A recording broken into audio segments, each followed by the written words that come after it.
एक आदत जो हम सब में होती है वो है प्रोक्रेस्टिनेशन की आदत। प्रोक्रेस्टिनेशन मतलब कि किसी काम को टालना। हम बोलते हैं ना कि इस काम को हम बाद में करेंगे या कल करेंगे, इसी को कहते हैं प्रोक्रेस्टिनेशन। और जानते हो ये इतनी बुरी आदत है कि ये कभी भी आपको अपने एम पे काम करने ही नहीं देगी, मतलब आपको अपने काम पे फोकस ही नहीं करने देगी। तो अगर आपको सफल होना है ना, सक्सेसफुल होना है ना, तो आपको अपनी इस आदत को कंट्रोल में लाना होगा। तो आज मैं आपको कुछ ऐसे रूल्स बताने वाला हूँ जिसको अगर आप यूज करोगे ना तो आप अपनी इस प्रोक्रेस्टिनेशन की आदत को एकदम कम कर पाओगे। और ये सब रूल्स टेस्टेड रूल हैं। Number 1, reward rule. देखो रिवॉर्ड रूल सबसे ज्यादा यूज किया जाता है गेमिंग कंपनीज द्वारा। वो हमें कोई टास्क देते हैं और उस टास्क के बदले एक रिवॉर्ड फिक्स कर देते हैं कि इस टास्क को पूरा करो तो आपको ये रिवॉर्ड मिलेगा। और इस चीज का इस्तेमाल अपनी लाइफ में भी कर सकते हो। आपको अपने लिए कोई एक टास्क रखना होगा। लाइक अगर आप टास्क रखते हो कि मैं 1 घंटे स्टडी करूंगा, फिर उसके बाद आपको एक रिवॉर्ड फिक्स करना होगा उसके लिए, ताकि आप उस काम को करने के लिए मोटिवेटेड रहो। देखो आपको कुछ भी रिवॉर्ड रख सकते हो। लाइक 1 घंटे स्टडी करने के बाद मैं 10 मिनट गेम खेलूंगा या कुछ भी, आप अपने हिसाब से रिवॉर्ड फिक्स कर सकते हो। Number 2, find a purpose to do work. देखो ये बहुत जरूरी है क्योंकि हमें पता होना चाहिए कि जो हम काम कर रहे हैं उसको करने का पर्पस क्या है। और ये सबसे बड़ा रीजन होता है किसी काम को ना करने के लिए, क्योंकि हमारा मन ही नहीं करता है। जब हमें पता ही नहीं होगा कि इस काम को हम क्यों कर रहे हैं और ये क्यों जरूरी है, तो क्या घंटा हमारा उस काम को करने का मन करेगा। इसीलिए आपको एक पर्पस ढूंढना होगा उस काम को करने के लिए। लाइक अगर आपका कोई एम है और उससे रिलेटेड आप काम नहीं कर रहे हो, प्रोक्रेस्टिनेट कर रहे हो, तो आप उस एम के बारे में सोचो, उसको अचीव करने के बारे में सोचो क्या फीलिंग्स होगी जब आप उसे अचीव करोगे। तो उस चीज को जब आप सोचोगे ना तो वो आपको अंदर से मोटिवेट करेगा उस काम को करने के लिए। आप चाहो तो ट्राई करके भी देख लेना, ये गजब तरीके से काम करता है। Number 3, day theming. Day theming basically ये होता है कि आपको एक दिन में क्या क्या काम करना है ना उसका एक लिस्ट बनाना होता है। और इसको बनाने का सबसे बेस्ट टाइम होता है सोने से पहले या तो उठने के बाद। और एक और चीज करना होता है इसके साथ, वो ये है कि मान लो अगर आप 7 बजे सुबह लिस्ट बनाए हो ना, तो सेम रात को 7 बजे चेक करो कि उस लिस्ट में से आप किस किस कामों को पूरा कर लिया, और उसमें से कुछ कामों पे एकदम रेड मार्क कर लो और उस पे MCD प्रिंसिपल को फॉलो करो, यानी मिनिमम कमिटमेंट डिसिप्लिन। डिसिप्लिन का इस्तेमाल इसलिए किया गया है कि आपको उस काम को करना है तो करना ही है। जो आप मार्क किए हो वो सबसे जरूरी काम है, उसको किए बिना आपको सोना भी नहीं है, इसीलिए उस पर डिसिप्लिन का इस्तेमाल किया गया।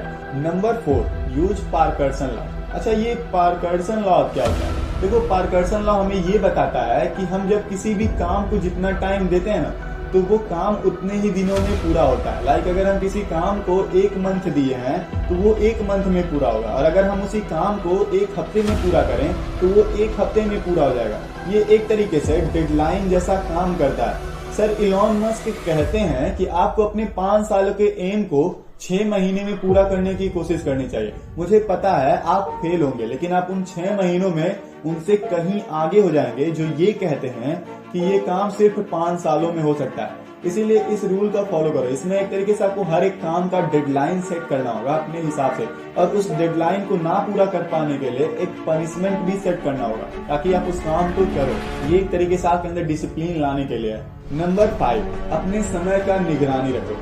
जब हम कहीं पैसे इन्वेस्ट करते हैं तो हम ये देखते हैं ना कि जो पैसा हम जहाँ दे रहे हैं वहां पे उसकी वैल्यू मिल रही है कि नहीं, मतलब उस पैसे से हमें कोई फायदा हो रहा है वहां इन्वेस्ट करने से कि नहीं।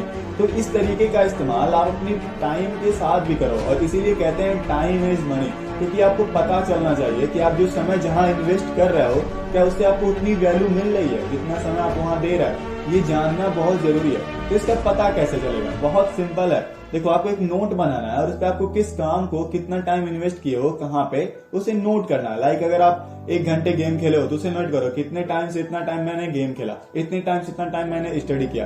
आप उस हिसाब से हर एक छोटी चीज का एक लिस्ट बना लो, मतलब नोट डाउन करो, और 1 हफ्ते तक करो। और फिर जब आप इसे देखोगे ना, 1 हफ्ते बाद ऑब्जर्व करोगे ना, तो आपको पता चल जाएगा कि एक्चुअल में आप अपने कितने समय को बर्बाद करते हो। और फिर आप अपने समय को बर्बाद करने के बारे में कभी सोचोगे भी नहीं, क्योंकि ये बहुत ही मोटिवेट कर देता है अंदर से आपको। और सबसे जरूरी चीज जानते हो क्या है? वो है डिसिप्लिन का होना। आपको अपने अंदर सेल्फ डिसिप्लिन को बिल्ड करना होगा। किसी भी चीज को अचीव करने के लिए, सफल होने के लिए डिसिप्लिन का होना बहुत जरूरी है, क्योंकि इसके बिना आप कोई भी काम नहीं कर सकते हो। आप हमेशा डिस्ट्रैक्ट हो जाओगे चीजों को लेकर के। इसीलिए अपने अंदर डिसिप्लिन को बिल्ड करो और इन सारे रूल्स को फॉलो करो। मैं एकदम गारंटी लेता हूँ कि ये सारे रूल्स अगर आप फॉलो करोगे ना, तो आप सच में अपने अंदर से प्रोक्रेस्टिनेशन की आदत को एकदम कम कर पाओगे। आप चाहो तो मुझसे बेट लगा लो। और हाँ, अगर चैनल पे नए हो तो सब्सक्राइब करो। कहते हैं ना, नॉलेज कहीं अगर फ्री में बटे तो उसे ले लेना चाहिए, और यहाँ तो फ्री में मिलता है दोस्त। तो यहाँ पे आपको सब्सक्राइब करना चाहिए, कोई भी पे नहीं करना पड़ता है। तो आप सब्सक्राइब करके बेल आइकन प्रेस कर लो, ताकि मैं जब भी कोई नई वीडियो डालूं तो उसका नोटिफिकेशन आप तुरंत पा सको। और अगर वीडियो पसंद आया और कुछ भी लगा कि इससे सीखने को मिला है, तो लाइक करो और अपने दोस्तों के साथ भी शेयर करो। और मैं मिलता हूँ आपसे अगली वीडियो में।